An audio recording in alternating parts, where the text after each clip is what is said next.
AutoCAD Civil 3D Complete Course lecture number 183-1 create सब assembly. इस lecture के description में प्रैक्टिस के लिए लिंक मौजूद है।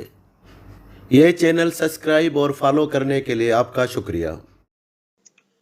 बिस्मिल्लाहिर्रहमानिर्रहीम। AutoCAD civil 3D complete course, और आज हमारा एक लेक्चर था 183, उसकी कंटिन्यूटी है 183-1। इसमें हमने एक सब असेंबली कंपोजर में एक असेंबली क्रिएट की थी, लेकिन हमने उसको वहां चेक नहीं कर सकेंगे। इसमें कोई डाउट या कोई इसमें कोई प्रॉब्लम तो नहीं है।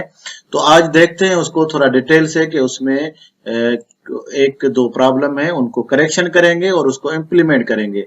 तो यहाँ पे देखें कि हम इसके ऑफसेट को यूज करके देखते हैं कि ऑफसेट तो यूज हो रहा है। इसका मतलब ये ऑफसेट हमारा वहां पे भी यूज हो सकेगा। तो उसके बाद एलिवेशन है, तो हम क्या करेंगे कि एलिवेशन को भी हम देख रहे हैं कि एलिवेशन भी यूज हो रहा है। लेकिन यहाँ पे देखें, ये जो पोर्शन है ये एलिवेशन में जो है ये एंगल इसका सही नहीं बन रहा। अगर एलिवेशन इसको यहाँ पे रखते हैं तो ये ऑलमोस्ट 0 है, तो वहां पे ठीक आता है। लेकिन अगर ये एलिवेशन नीचे या ऊपर करते हैं तो ये जो पोर्शन है ये इसका सही नहीं बन रहा।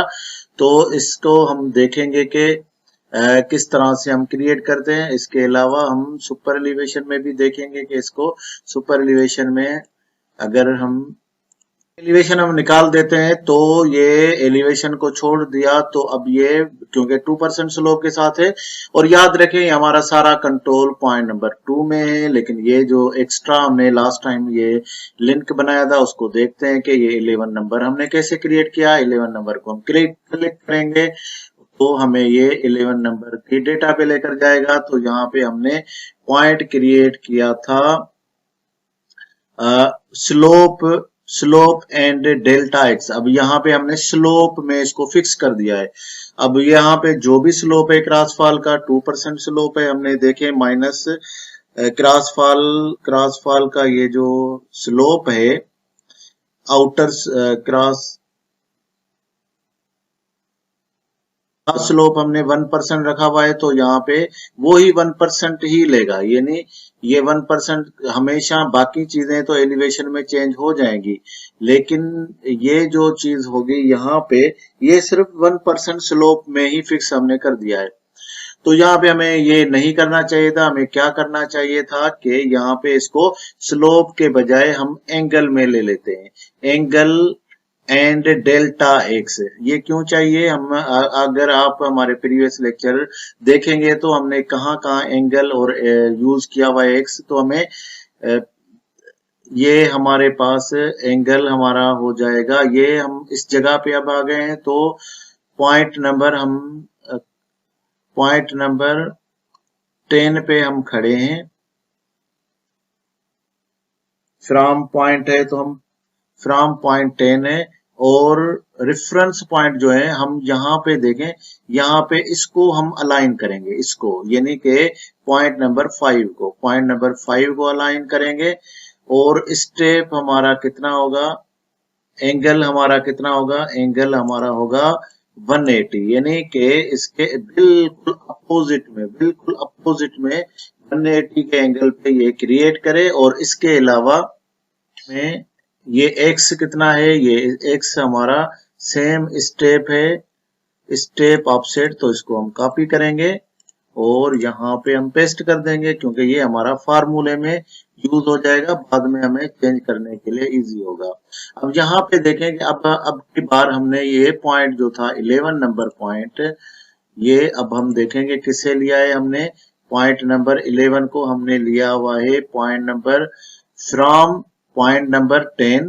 यहाँ पे हम खड़े हो गए और हमने अलाइन किया पॉइंट नंबर 5 को। पॉइंट 5 को देखा और उसके बाद पॉइंट 5 को देखने बाद यहाँ से हमने एंगल लिया, क्योंकि हमने एंगल डेल्टा एक्स लिया है। तो यहाँ पे हमने ये एंगल 180 ले लिया।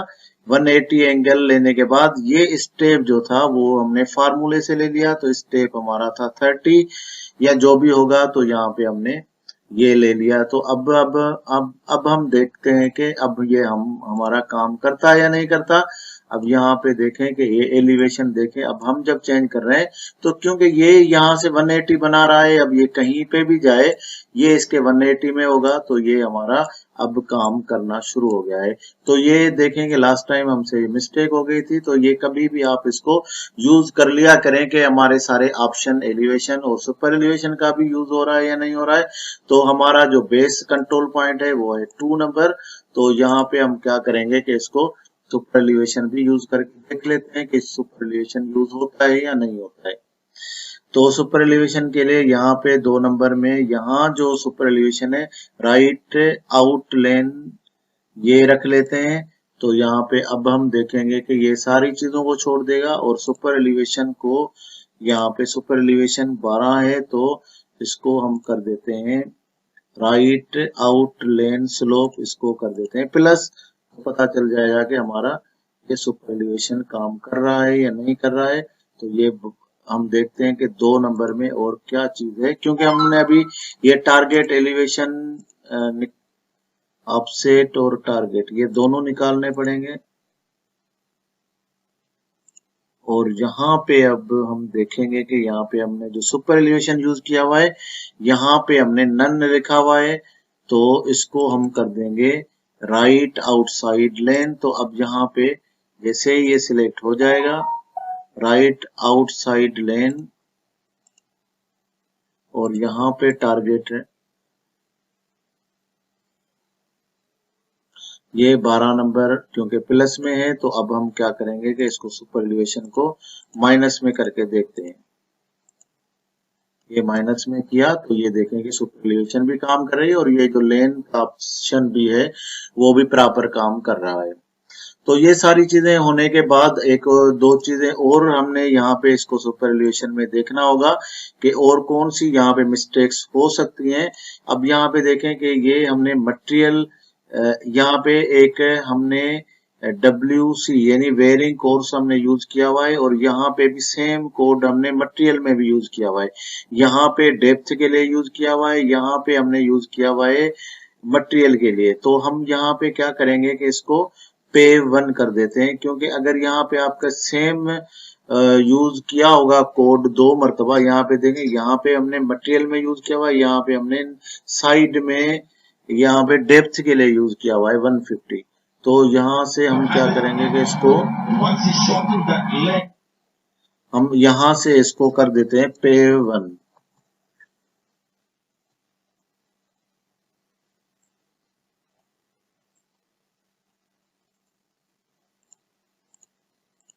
तो कोई भी ऐसा वर्ड या अल्फाबेट जो हमने एक मरतबा यहाँ पे सब बेस हमने डेप्थ के लिए सब बेस यूज किया हुआ है और मटेरियल 2 में भी आप देखेंगे कि मटेरियल 2 में भी हमने यही सेम मिस्टेक की है कि इसको 2 मरतबा हमने यूज कर दिया है।